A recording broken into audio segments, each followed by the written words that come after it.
ನಮಸ್ಕಾರ ಸ್ನೇಹಿತರೆ, ಹೇಗಿದ್ರೆ ಎಲ್ಲರೂ ಚೆನ್ನಾಗಿದ್ದೀರ ಅನ್ಕೊಡಿ ಸ್ನೇಹಿತರೆ. ಎಲ್ರಿಗೂ ಮೀಡಿಯಾ ಅಪ್ಡೇಟ್ಗೆ ಸ್ವಾಗತ ಸುಸ್ವಾಗತ ಸ್ನೇಹಿತರೆ. ಆಗಸ್ಟ್ ತಿಂಗಳು ಇನ್ನೇನೋ ಮುಗಿತಾ ಬರ್ತಿದೆ ಸ್ನೇಹಿತರೆ. ಈ ಮೀನ ರಾಶಿಯವರಿಗೆ ಆಗಸ್ಟ್ 30ರ ನಂತರ ಏನೆಲ್ಲ ಅದೃಷ್ಟ ಒಲಿಯಲಿದೆ, ಆಗಸ್ಟ್ 30ರಂದು ಬುಧ ಗ್ರಹದ ರಾಶಿ ಬದಲಾವಣೆಯಿಂದಾಗಿ ನಿಮ್ಮ ಜೀವನದಲ್ಲಿ ಏನೆಲ್ಲ ಅದೃಷ್ಟ ಒಲಿಯಲಿದೆ, ನಿಮ್ಮ ಆರೋಗ್ಯ, ಶಿಕ್ಷಣ, ಉದ್ಯೋಗ, ಆರ್ಥಿಕ ಸ್ಥಿತಿ, ಕುಟುಂಬ ಮತ್ತು ವ್ಯವಹಾರದ ಮೇಲೆ ಏನೆಲ್ಲ ಪರಿಣಾಮವನ್ನು ಕಾಣಲಿದ್ದೀರಿ, ಯಾವುದರಲ್ಲಿ ಶುಭವಾಗಲಿದೆ, ಯಾವುದರಲ್ಲಿ ಬಹಳ ಎಚ್ಚರಿಕೆಯನ್ನು ವಹಿಸಬೇಕು ಎಂಬುದರ ಸಂಪೂರ್ಣ ಮಾಹಿತಿಯನ್ನು ತಿಳಿಸ್ಕೊಡ್ತಾ ಹೋಗ್ತಾರೆ ಸ್ನೇಹಿತರೆ. ಆದ್ದರಿಂದ ವಿಡಿಯೋನ ಸ್ಕಿಪ್ ಮಾಡದೆ ಇಲ್ಲಿಂದ ಕೊನೆ ತನಕ ನೋಡ್ತಾ ಹೋಗಿ. ಸ್ಕಿಪ್ ಮಾಡಿ ವಿಡಿಯೋನ ನೋಡೋದ್ರಿಂದ ನಿಮಗೆ ಅಷ್ಟು ಇನ್ಫಾರ್ಮೇಷನ್ ಅರ್ಥ ಆಗೋದಿಲ್ಲ. ಸೊ ಫಸ್ಟಿಂದ ಏನು ತನಕ ವಿಡಿಯೋನ ವಾಚ್ ಮಾಡಿ. ಹಾಗೆ ನಮ್ಮ ಈ ವಿಡಿಯೋ ಇಷ್ಟ ಆಗಿತ್ತು ಅಂದರೆ ವಿಡಿಯೋಗೆ ಒಂದು ಲೈಕ್ ಮಾಡಿ ಸ್ನೇಹಿತರೆ. ಯಾರೇನೂ ನಮ್ಮ ಚಾನಲ್ನ ಸಬ್ಸ್ಕ್ರೈಬ್ ಮಾಡ್ಕೊಂಡಿಲ್ಲ ಅವರು ಈಗಲೇ ಸಬ್ಸ್ಕ್ರೈಬ್ ಮಾಡ್ಕೊಳ್ಳಿ. ಸಬ್ಸ್ಕ್ರೈಬ್ ಮಾಡ್ಕೊಂಡು ಪ್ರತಿನಿತ್ಯ ವಿಡಿಯೋನ ವಾಚ್ ಮಾಡ್ತಿರೋರಿಗೆ ಥ್ಯಾಂಕ್ ಯು ಸೋ ಮಚ್ ಅಂತ ಹೇಳ್ತಾ, ಇನ್ನು ತಡ ಮಾಡೋದು ಬೇಡ ಸ್ನೇಹಿತರೆ. ಮೀನ ರಾಶಿಯವರಿಗೆ ಈ ಆಗಸ್ಟ್ 30ರ ನಂತರ ಏನೆಲ್ಲ ಅದೃಷ್ಟ ಒಲಿಯಲಿದೆ ಅಂತ ಒಂದೊಂದಾಗಿ ತಿಳಿಸ್ಕೊಟ್ಟು ಹೋಗ್ತಾನೆ. ಗಮನ ಬಿಟ್ಟು ನೋಡ್ತಾ ಹೋಗಿ ಸ್ನೇಹಿತರೆ. ಉತ್ತರಾಭಾದ್ರ ನಕ್ಷತ್ರ, ಪೂರ್ವಭಾದ್ರ ನಕ್ಷತ್ರ ಮತ್ತು ರೇವತಿ ನಕ್ಷತ್ರದಲ್ಲಿ ಜನಿಸಿದ ವ್ಯಕ್ತಿಗಳು ಈ ಮೀನ ರಾಶಿಯ ವ್ಯಕ್ತಿಗೆ ಬರ್ತಾ ಹೋಗ್ತಾರೆ. ನಿಮ್ಮ ರಾಶಿಯ ಅಧಿಪತಿ ಬೃಹಸ್ಪತಿ ಗುರು ಆಗಿರಲಿದ್ದಾನೆ ಸ್ನೇಹಿತರೆ. ಈ ಆಗಸ್ಟ್ ತಿಂಗಳ ಕೊನೆಯ ವಾರದಲ್ಲಿ ಈ ಆಗಸ್ಟ್ ತಿಂಗಳ ಗ್ರಹ ಸಂಚಾರದ ಆಧಾರದ ಮೇಲೆ ಏನೆಲ್ಲ ಪರಿಣಾಮವನ್ನು ಕಾಣಲಿದ್ದೀರಿ ಅಂತ ನೋಡ್ತಾ ಹೋಗೋದಾದರೆ, ಮೊದಲನೇದಾಗಿ ಸೂರ್ಯಗ್ರಹದ ವಿಚಾರಕ್ಕೆ ಬರೋದಾದರೆ, ನಿಮ್ಮ 6ನೇ ಮನೆಯ ಅಧಿಪತಿಯಾಗಿರುವಂತಹ ಸೂರ್ಯನು ಆಗಸ್ಟ್ 17ರಂದು ಕಟಕ ರಾಶಿಯಿಂದ ತನ್ನ ಸ್ವಂತ ರಾಶಿಯಾಗಿರತಕ್ಕಂತಹ ಸಿಂಹ ರಾಶಿಗೆ ರಾಶಿ ಬದಲಾವಣೆಯನ್ನು ಮಾಡಲಿದ್ದಾನೆ ಸ್ನೇಹಿತರೆ. ಇದರಿಂದಾಗಿ ಹರ್ಷ ಯೋಗವೂ ಕೂಡ ನಿರ್ಮಾಣವಾಗಿತ್ತು ಸ್ನೇಹಿತರೆ. ಇನ್ನು ಬುಧ ಗ್ರಹದ ವಿಚಾರಕ್ಕೆ ಬರೋದಾದರೆ, ಬುಧನು ನಿಮ್ಮ 4ನೇ ಮತ್ತು 7ನೇ ಮನೆಯ ಅಧಿಪತಿಯಾಗಿ ಇರೋದರಿಂದ ಆಗಸ್ಟ್ 30ರಂದು ಕಟಕ ರಾಶಿಯಿಂದ ಸಿಂಹ ರಾಶಿಗೆ ರಾಶಿ ಬದಲಾವಣೆಯನ್ನು ಮಾಡೋದರಿಂದ ನಿಮ್ಮ ವೃತ್ತಿಯಲ್ಲಿ ಸಾಕಷ್ಟು ಸಕಾರಾತ್ಮಕವಾದ ಬದಲಾವಣೆಗಳನ್ನು ಈ ಆಗಸ್ಟ್ 30ರ ನಂತರ ನೀವು ಕಾಣ್ಬೋದಾಗಿದೆ ಸ್ನೇಹಿತರೆ. ಇನ್ನು ಶುಕ್ರ ಗ್ರಹದ ವಿಚಾರಕ್ಕೆ ಬರೋದಾದರೆ, ನಿಮ್ಮ 3ನೇ ಮತ್ತು 8ನೇ ಮನೆಯ ಅಧಿಪತಿಯಾಗಿರುವಂತಹ ಶುಕ್ರನು ಆಗಸ್ಟ್ 21ರಂದು ಮಿಥುನ ರಾಶಿಯಿಂದ ಕಟಕ ರಾಶಿಗೆ ಆಲ್ರೆಡಿ ರಾಶಿ ಬದಲಾವಣೆಯನ್ನು ಮಾಡಿರೋದ್ರಿಂದ ನಿಮ್ಮ ಜೀವನದಲ್ಲಿ ಈ ಸೆಪ್ಟೆಂಬರ್ ತಿಂಗಳಿನಲ್ಲೂ ಕೂಡ ಒಂದಿಷ್ಟು ಸಕಾರಾತ್ಮಕವಾದ ಫಲಿತಾಂಶಗಳನ್ನು ಕಾಣಲಿದ್ದೀರಿ ಸ್ನೇಹಿತರೆ. ಇನ್ನು ಮಂಗಳ ಗ್ರಹದ ವಿಚಾರಕ್ಕೆ ಬರೋದಾದರೆ, ನಿಮ್ಮ ಧನ ಮತ್ತು ಭಾಗ್ಯದ ಅಧಿಪತಿಯಾಗಿರುವಂತಹ ಮಂಗಳನು ಈ ತಿಂಗಳು ಪೂರ್ತಿ ಕನ್ಯಾ ರಾಶಿಯಲ್ಲಿ ಅಂದರೆ 7ನೇ ಮನೆಯಲ್ಲಿ ಇರ್ತಾನೆ. ಇನ್ನು ಗುರುಗ್ರಹದ ವಿಚಾರಕ್ಕೆ ಬರೋದಾದರೆ, ನಿಮ್ಮ ರಾಶಿ ಅಧಿಪತಿ ಮತ್ತು ರಾಜ್ಯದ ಅಧಿಪತಿಯಾಗಿರ್ತಕ್ಕಂತಹ ಈ ಗುರುವು ಈ ತಿಂಗಳು ಪೂರ್ತಿ ಮಿಥುನ ರಾಶಿಯಲ್ಲಿಯೇ 4ನೇ ಮನೆಯಲ್ಲಿ ಸುಖದ ಸ್ಥಾನದಲ್ಲಿ ಇರ್ತಾನೆ ಸ್ನೇಹಿತರೆ. ಇದು ನಿಮಗೆ ರಕ್ಷಣಾ ಕವಚದಂತೆ ಕೆಲಸವನ್ನು ಮಾಡ್ತಾ ಹೋಗ್ತದೆ. ಇನ್ನು ಶನಿ ಗ್ರಹದ ವಿಚಾರಕ್ಕೆ ಬರೋದಾದರೆ, ಶನಿ ನಿಮ್ಮ ರಾಶಿಯಲ್ಲಿ ಅಂದರೆ ಸಾಡೆ ಸಾತಿಯ ಅಂತ್ಯದ ಪ್ರಮುಖವಾಗಿ ಜನ್ಮದ ಶನಿಯ ಸ್ಥಾನದಲ್ಲಿ ಇದ್ದಾನೆ ಸ್ನೇಹಿತರೆ. ಇನ್ನು ರಾಹು ಗ್ರಹದ ವಿಚಾರಕ್ಕೆ ಬರೋದಾದರೆ, ರಾಹು ನಿಮ್ಮ ರಾಶಿಗೆ 12ನೇ ಮನೆಯಲ್ಲಿ ಅಂದರೆ ಕುಂಭ ರಾಶಿಯಲ್ಲಿ ಸಂಚರಿಸ್ತಿದ್ದಾನೆ. ಇನ್ನು ಕೇತು ನಿಮ್ಮ ರಾಶಿಗೆ 6ನೇ ಮನೆಯಲ್ಲಿ ಸಿಂಹ ರಾಶಿಯಲ್ಲಿ ಸಂಚರಿಸ್ತಿದ್ದಾನೆ ಸ್ನೇಹಿತರೆ. ಒಟ್ಟಾರೆಯಾಗಿ ಈ ಆಗಸ್ಟ್ ತಿಂಗಳು ನಿಮಗೆ ಪ್ರಮುಖವಾದ ಮತ್ತು ಮಿಶ್ರ ಫಲಿತಾಂಶಗಳನ್ನು ನೀಡುವಂತಹ ತಿಂಗಳಾಗಿತ್ತು ಈ ಮೀನ ರಾಶಿಯವರಿಗೆ ಸ್ನೇಹಿತರೆ.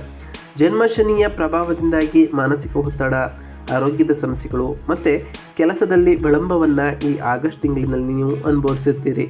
ಆದರೆ ಈ ಆಗಸ್ಟ್ ಕೊನೆಯ ವಾರದಲ್ಲಿ ರಾಶಿ ಅಧಿಪತಿ ಗುರು ಮತ್ತು ಶುಕ್ರರ ಬದಲಾವಣೆಯಿಂದಾಗಿ ನಿಮ್ಮ ಜೀವನದಲ್ಲಿ ಸಾಕಷ್ಟು ಬದಲಾವಣೆಯನ್ನು ಕಾಣ್ತಾ ಹೋಗ್ತೀರಿ.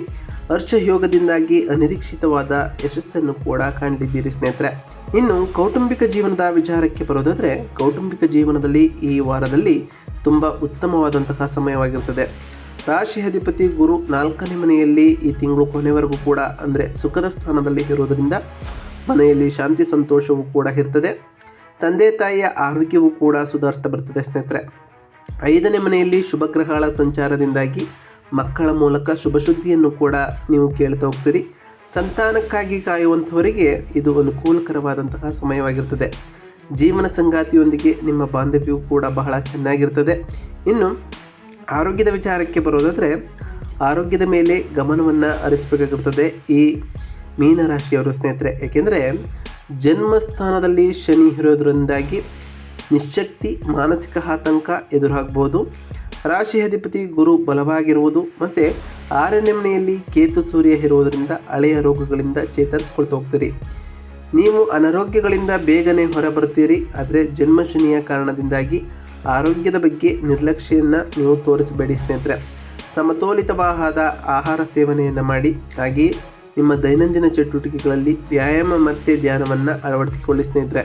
ಇದರಿಂದ ನಿಮ್ಮ ದೈಹಿಕ ಶಕ್ತಿ ಮತ್ತು ಮಾನಸಿಕ ಶಕ್ತಿ ವೃದ್ಧಿಯಾಗ್ತಾ ಹೋಗ್ತದೆ.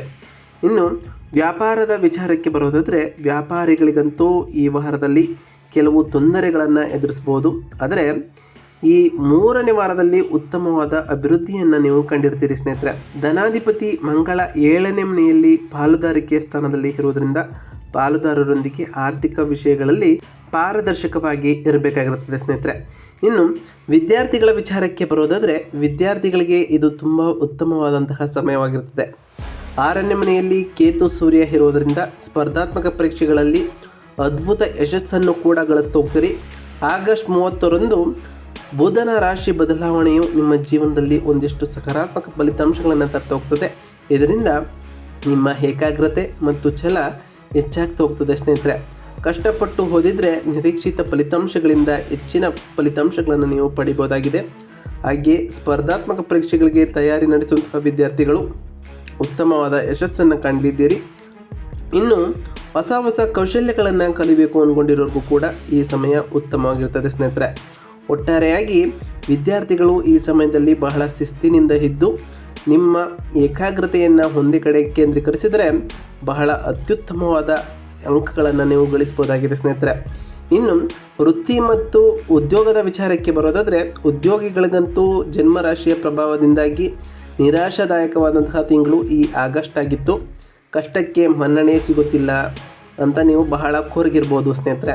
ಆದರೆ ಈ ಆಗಸ್ಟ್ 30ರಂದು ಬುಧನ ರಾಶಿ ಬದಲಾವಣೆಯು ನಿಮ್ಮ ಜೀವನದಲ್ಲಿ ಒಂದಿಷ್ಟು ಸಕಾರಾತ್ಮಕವಾದ ಬದಲಾವಣೆಯನ್ನು ತರ್ತಾ ಹೋಗ್ತದೆ. ಇದರಿಂದ ವೃತ್ತಿಯಲ್ಲಿ ಶತ್ರುಗಳ ಮೇಲೆ ವಿಜಯವನ್ನು ಸಾಧಿಸ್ತಾ ಹೋಗ್ತೀರಿ. ಸ್ಪರ್ಧೆಯಲ್ಲಿ ಅದ್ಭುತವಾದ ಯಶಸ್ಸನ್ನು ಕೂಡ ಗಳಿಸ್ತೀರಿ ಸ್ನೇಹಿತರೆ. ನಿಮ್ಮ ಶ್ರಮಕ್ಕೆ ತಕ್ಕಂತಹ ಮನ್ನಣೆಯೂ ಕೂಡ ಸಿಕ್ಕಲಿದೆ.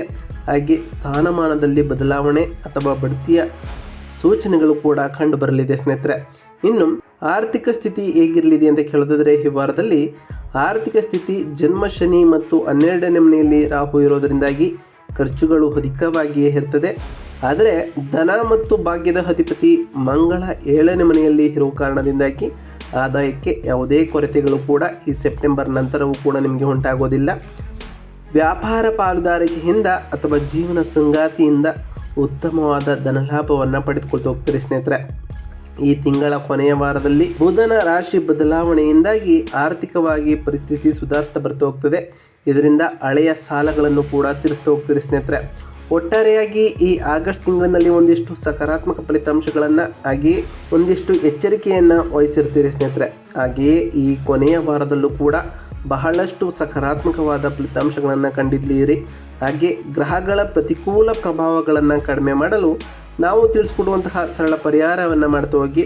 ಇದರಿಂದ ನಿಮ್ಮ ಸಕಾರಾತ್ಮಕವಾದ ಫಲಿತಾಂಶಗಳು ಕೂಡ ಹೆಚ್ಚಾಗ್ತಾ ಹೋಗ್ತದೆ ಸ್ನೇಹಿತರೆ. ಮೊದಲನೇದಾಗಿ ವ್ಯಯದ ಸ್ಥಾನದಲ್ಲಿ ರಾಹು ಇರೋ ಕಾರಣದಿಂದಾಗಿ ರಾಹುವಿಗಾಗಿ ಅನಗತ್ಯವಾದ ಖರ್ಚುಗಳು ಮತ್ತು ನಿಮ್ಮ ಮಾನಸಿಕ ಗೊಂದಲವನ್ನು ಕಡಿಮೆ ಮಾಡಲು ದುರ್ಗಾ ದೇವಿ ಸ್ತೋತ್ರವನ್ನು ಪಠಿಸಬೇಕಾಗಿರ್ತದೆ ಸ್ನೇಹಿತರೆ. ಇನ್ನು ಶನಿಗ್ರಹದ ವಿಚಾರಕ್ಕೆ ಬರೋದಾದರೆ, ಜನ್ಮದ ಸ್ಥಾನದಲ್ಲಿ ಶನಿ ಇರೋದರಿಂದ ಇದು ಅತ್ಯಂತ ಮುಖ್ಯವಾಗಿರ್ತದೆ. ಪ್ರತಿ ಶನಿವಾರದಂದು ಹನುಮಾನ್ ಚಾಲಿಸವನ್ನು ಪಠಿಸಿ ಮತ್ತು ಶಿವನ ದೇವಸ್ಥಾನಕ್ಕೆ ಹೋಗಿ ಶಿವನಿಗೆ ಅಭಿಷೇಕವನ್ನು ಮಾಡಿ ಸ್ನೇಹಿತರೆ. ನಿಮ್ಮ ಕೈಲಾದಷ್ಟು ಬಡವರಿಗೆ ಸಹಾಯವನ್ನು ಮಾಡಿ. ನಿಮಗೆ ಸಾಧ್ಯವಾದರೆ ಶನಿದೇವರ ದೇವಾಲಯಕ್ಕೆ ತೆರಳಿ ಶನಿದೇವರಿಗೆ ಪ್ರಿಯವಾಗಿರುವಂತಹ ಕಪ್ಪು ಎಳ್ಳಿನ ಬತ್ತಿಯನ್ನು ಹಚ್ಚೋದ್ರಿಂದ ಆ ಶನಿದೇವರ ಸಕಾರಾತ್ಮಕವಾದ ಪ್ರಭಾವಕ್ಕೆ ನೀವು ಒಳಗಾಗಬಹುದಾಗಿದೆ ಸ್ನೇಹಿತರೆ. ಇನ್ನು ಕೇತುವಿನ ವಿಚಾರದ ಬಗ್ಗೆ ಹೇಳ್ತಾ ಹೋಗೋದಾದರೆ, ಷಷ್ಠಮ ಸ್ಥಾನದಲ್ಲಿ ಕೇತು ಇರೋ ಕಾರಣ ಶತ್ರುಗಳ ಮೇಲೆ ಜಯ, ಆರೋಗ್ಯ ಸಮಸ್ಯೆಗಳಿಂದ ಉಪಶಮನಕ್ಕಾಗಿ ಪ್ರತಿದಿನ ಗಣಪತಿ ಮಂತ್ರವನ್ನು ಜಪಿಸಿ ಸ್ನೇಹಿತರೆ. ಓಂ ಗಂ ಗಣಪತಿಯೇ ನಮಃ ಎಂಬ ಮಂತ್ರವನ್ನು ಜಪಿಸಿ. ಇದರಿಂದ ಆ ಕೇತುವಿನಿಂದ ಸಕಾರಾತ್ಮಕವಾದ ಫಲಿತಾಂಶಗಳನ್ನು ನೀವು ಪಡೆಯಬಹುದಾಗಿದೆ.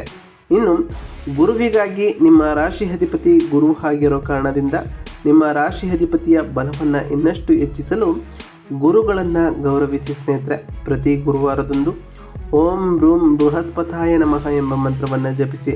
ಇನ್ನು ಪ್ರತಿ ಶುಕ್ರವಾರದಂದು ತಾಯಿ ಲಕ್ಷ್ಮೀ ದೇವಿಯನ್ನು ಪೂಜಿಸಿ ಸ್ನೇಹಿತರೆ. ಲಕ್ಷ್ಮೀ ದೇವಿಗೆ ಪ್ರಿಯವಾಗಿರುವಂತಹ ಬಿಳಿ ಹೂವುಗಳನ್ನು ಅರ್ಪಿಸಿ ಪೂಜೆಯನ್ನು ಸಲ್ಲಿಸೋದರಿಂದ ನಿಮ್ಮ ಮನೆಯಲ್ಲಿ ಸುಖ ಸಮೃದ್ಧಿಯ ಜೊತೆಗೆ ನಿಮ್ಮ ಮನಸ್ಸು ಕೂಡ ಶಾಂತಿಯಾಗಿ ಇರಲಿದೆ ಸ್ನೇಹಿತರೆ.